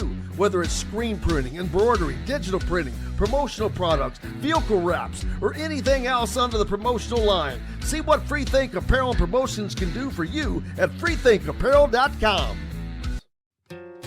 Located on 325 acres in beautiful Brown County, Indiana, Hard Truth Distilling Company is the biggest and the best craft distillery around. While Hard Truth is already known for producing internationally awarded whiskeys and spirits like Hard Truth's sour mash bourbons, sweet mash, and hard road ryes, as well as their cinnamon vodka and the always popular toasted coconut rum. Hard Truth Distillery offers so much more. With a full-service restaurant, ATV, and distillery tours, as well as live music, you can spend an entire day at Hard Truth Distillery while making your entire family or group happy. And that's the Hard Truth. Hard Truth products are available across Indiana, as well as many other states. So no matter where you shop, if they don't carry your favorite Hard Truth product, tell them you want the truth, the Hard Truth. Hard Truth Distilling Company encourages you to enjoy all of their products responsibly and to never drink and drive. Welcome back to the Hard Truth Distilling Company studios on this Monday, getting your week started off right. I hope it was a great weekend. Oh my goodness, if you haven't looked at the forecast, give yourself a pleasurable sight and look down at it, baby, because it's got some beautiful numbers. Starting tomorrow, 72. Wednesday, 74, 73, 76. It's not a weather forecast, but it's a celebration. Love it. Only thing that makes me happier is having Dustin Dopirak with us along for the ride today, as the Pacers kind of playing 500 ball here of late. They lost a pair to the Hawks, but they won 2 before that. Just kind of got some Pascal Siakam getting a little excited, and Tyrese Halliburton and TJ McConnell listed as questionable. They're a little dinged up, so hitting a little patch right now. Yeah, it's obviously a weird stretch. I mean, so Halliburton missed both Atlanta games with a left hip flexor strain, and so it seems like they're trying to be careful with him. Again, it's been different muscles, but obviously it's all stuff that's in that sort of upper left leg area. You go back to the left hamstring strains from last year. He's had a left groin strain earlier this year, left hip flexor strain, which is, I mean, as far as I understand it, on either side of kind of the top, your upper left leg. So, that's obviously something they don't want to mess with. I mean, you don't need at this point in the year for him to have a stretch where he's missing 10 games like he did, when he had the strain last year. So they've got to be smart about that. And it was a heck of a time for them to lose him because he was just on an absolute bender. He was averaging, over the first 7 games after the break, was averaging 23.9 points per game, shooting 60% from the floor, 54.5% from 3, 12 assists against 1.1 turnovers. I've had to write up that line like 10 times in the last 5 days, so I know it by heart now. He's just been absolutely incredible. And the Pacers just as a whole were starting to get used to what that looked like. I mean, because he was just creating so much gravity, just so frequently you'd had to assign 2 players to him. Basically he was dragging 2 players with him off of ball screens, leaving wide open 3-pointers for Miles Turner. The entire geometry of the game was changed because of how much, gravity how much attention really he was commanding. So that's all an issue, and basically losing him, for the last 2 games has sort of changed how everybody functioned. And they got Ben Mathurin back, but it just seemed like everybody got stuck in isolation, in part because nobody was moving 2 bodies with them. I mean, there wasn't an open man to find because everybody was just being covered one-on-one. Nobody was creating so much gravity as to, move guys around and create a lot of help, movement on defense and a lot of rotation. So they just didn't ever seem to, really figure it out against Atlanta. And they did some things well and some things not. But McConnell goes down in the first quarter of the Saturday game, and they look like a train wreck for the next 5 minutes. And because it's like that messes up your whole rotation in terms of who's playing. They had to dig deep and find a backup point guard.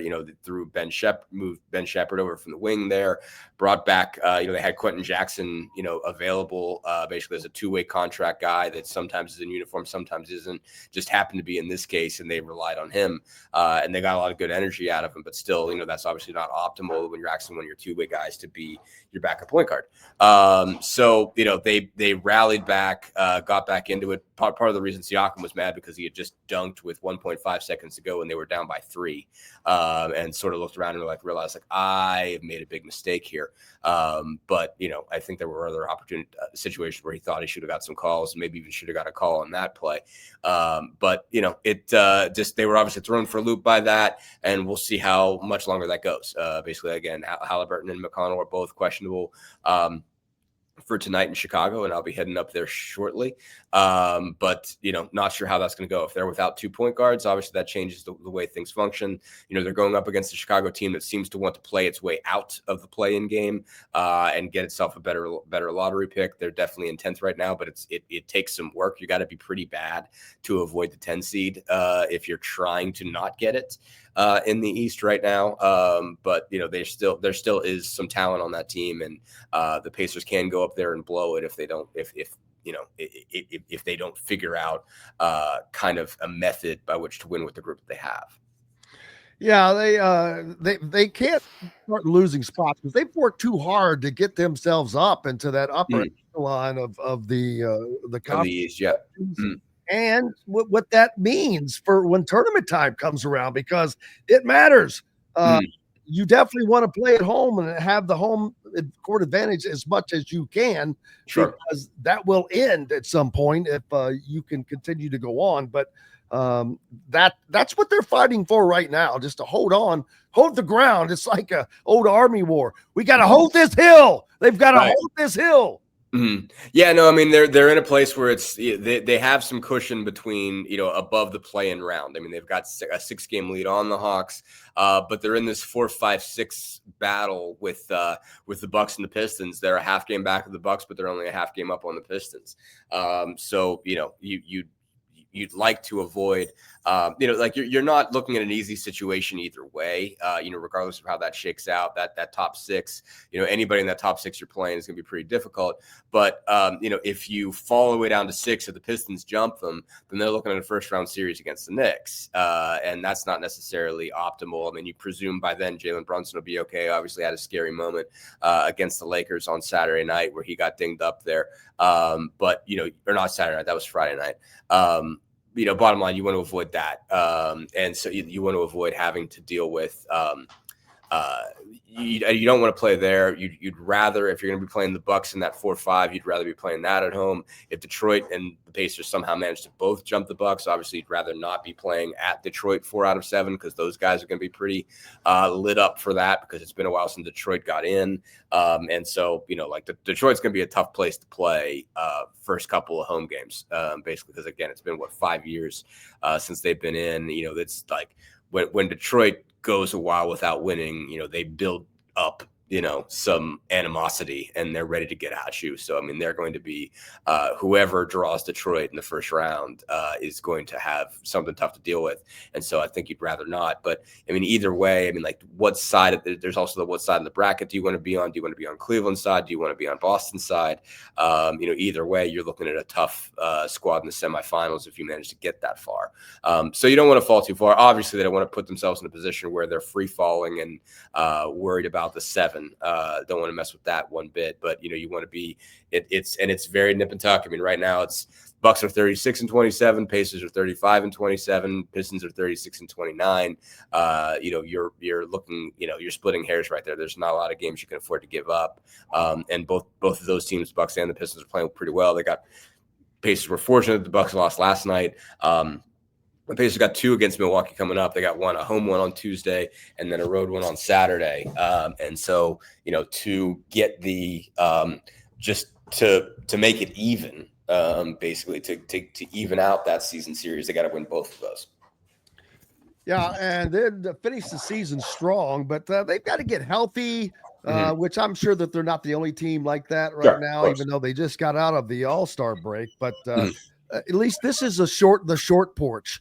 It's the shorter. When do the playoffs actually start? Middle of April. I think the last home game or the last regular season game is April 13th. So that week, like Tuesday, Wednesday, so we've got a solid month of the season left. Yeah. Which that's the short side, but think of it. That's still a month because these guys play every other day, basically. So that's a lot of games and a lot of wear and tear. So Sure. they've got to get healthy. Has to be priority number one right now. Yeah, no, I mean, and it's not easy. And again, they've got a back to back tonight and tomorrow. So again, they're already in Chicago. But they're gonna, they're up there, and then they come right back here on Tuesday.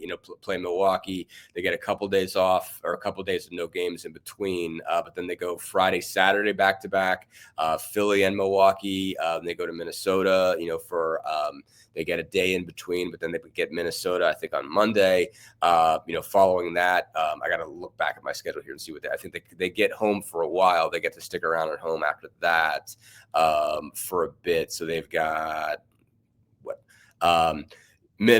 Dallas, Brooklyn, Minnesota, and the Lakers at home. Then they get two road games, Washington and Oklahoma City. Come back for Sacramento, Charlotte, Utah.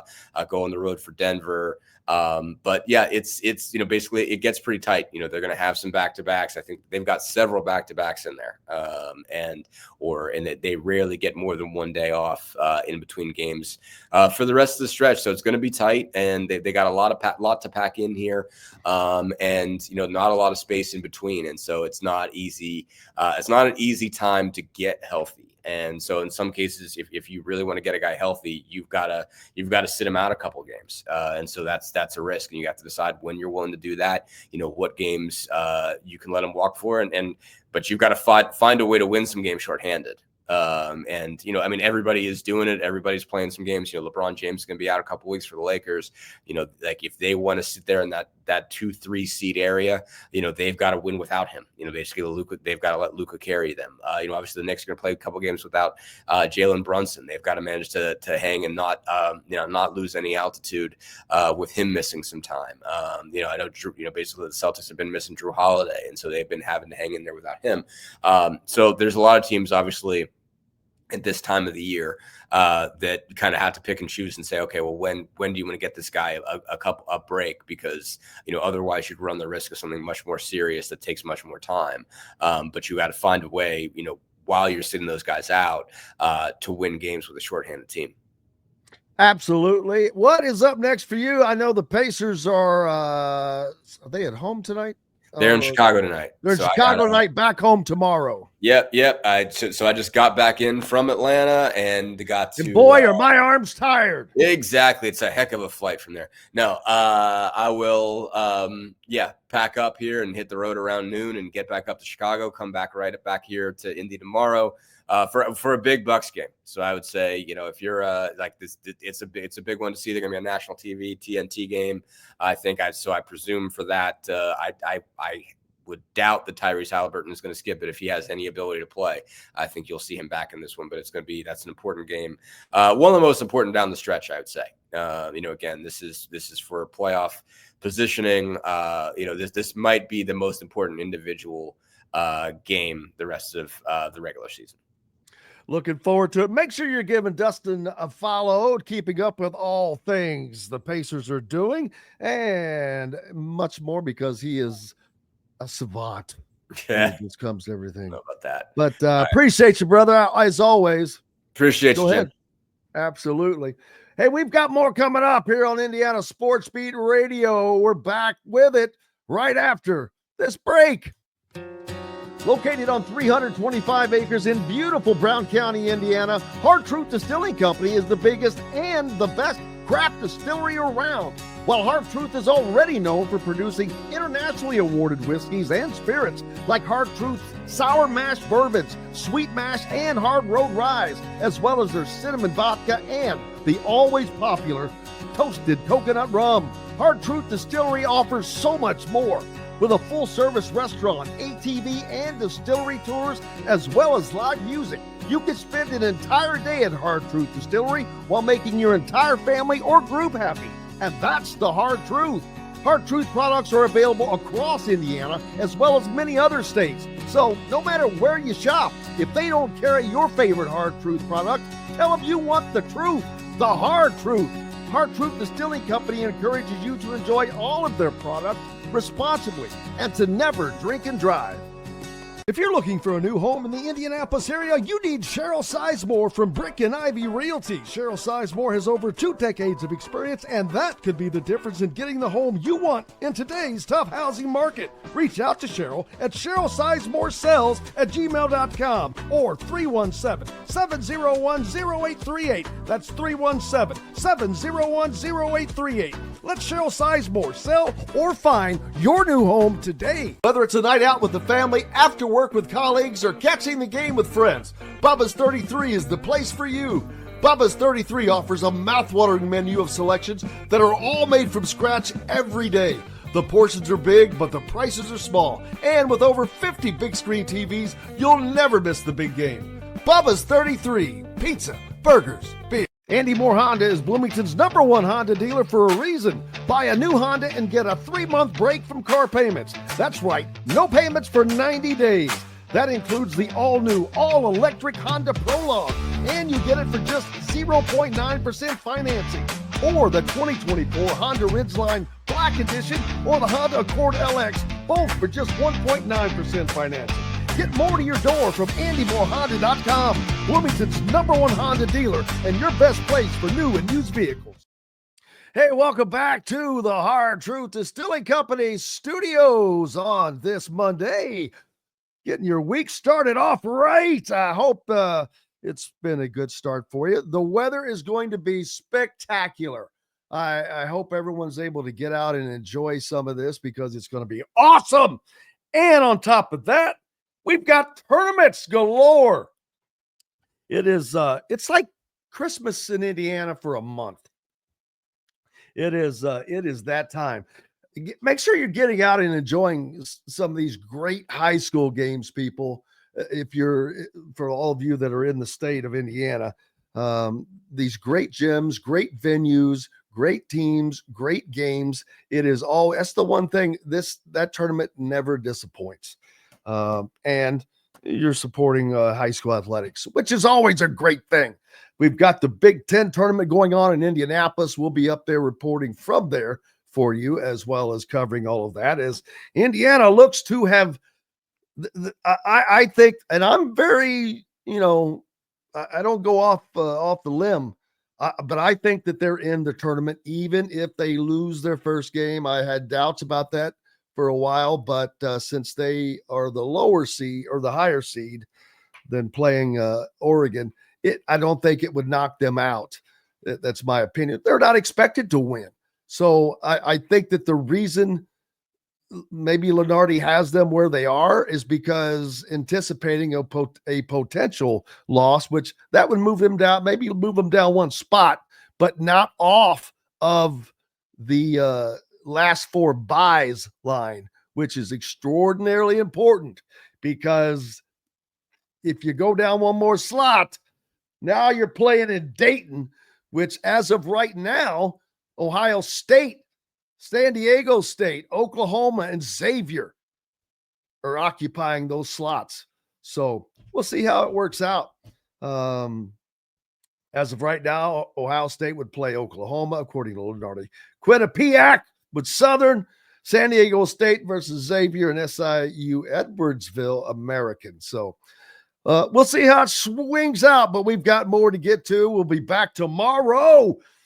Mike DeCourcy will join us, as well as who else joins us on Tuesdays? I'm going off of memory. I can't even remember. But we'll have plenty of fun tomorrow. We'll hear from Mike Whitson and the players as well. We'll get more time to get all of that squeezed in tomorrow, as the Big Ten tournament about to begin, baby. And I'm here for it. But I'm here for you guys, and I love you all and appreciate you all so much. Cannot thank you all enough for being with us. We couldn't do this without you. We're back tomorrow to do it again from the Hard Truth Distilling Company studios. Until then, I'm Jim Coyle. I will see you on the radio. Thanks for listening to Indiana Sports Beat Radio. Be sure to subscribe to our YouTube page for more clips and team coverage of Indiana basketball, football, and more. You can also find full episodes and tons of other content on thehoosier.com. We'll see you next time for another edition of Indiana Sports Beat Radio.